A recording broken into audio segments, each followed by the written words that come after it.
Is this the most important lesson in the Bible? What if the most powerful person in the room wasn't the one standing tallest, but the one kneeling lowest? It was the night before everything would change. The final meal before betrayal, arrest, and the cross. Jesus knew the hour had come. He knew the pain that awaited him.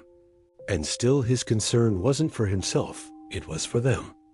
The disciples were arguing again over who was the greatest, over who would sit next to Jesus in the kingdom. They were thinking about thrones, and Jesus was thinking about towels. He stood up from the table quietly and with intention.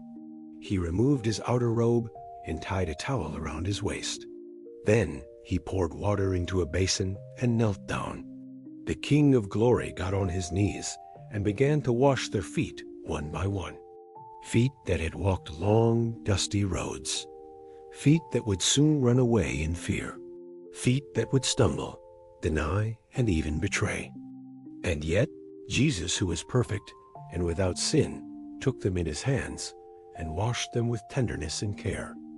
Judas, Peter, all of them. Peter, in an upset tone, states, "Lord, are you going to wash my feet?" Jesus said, "You don't understand what I'm doing now, but later you will." Peter said, "No, you shall never wash my feet." And Jesus answered him with words that echo into our hearts today. "If I do not wash you, you have no part with me." It wasn't just about physical cleansing. It was more than just spiritual, and it was prophetic. Jesus wasn't just washing off dust. He was modeling a kingdom that flips everything upside down.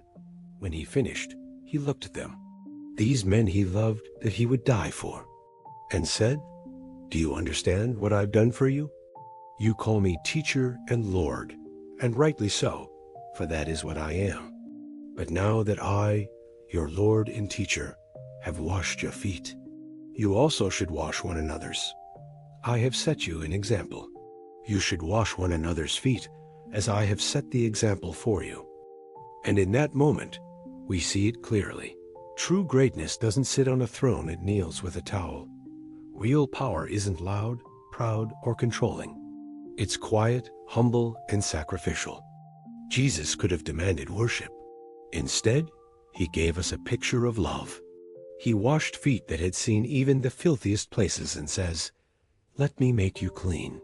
In a world obsessed with status and likes, the most important question is, if the King of Heaven knelt to serve, why are we still trying so hard to be important?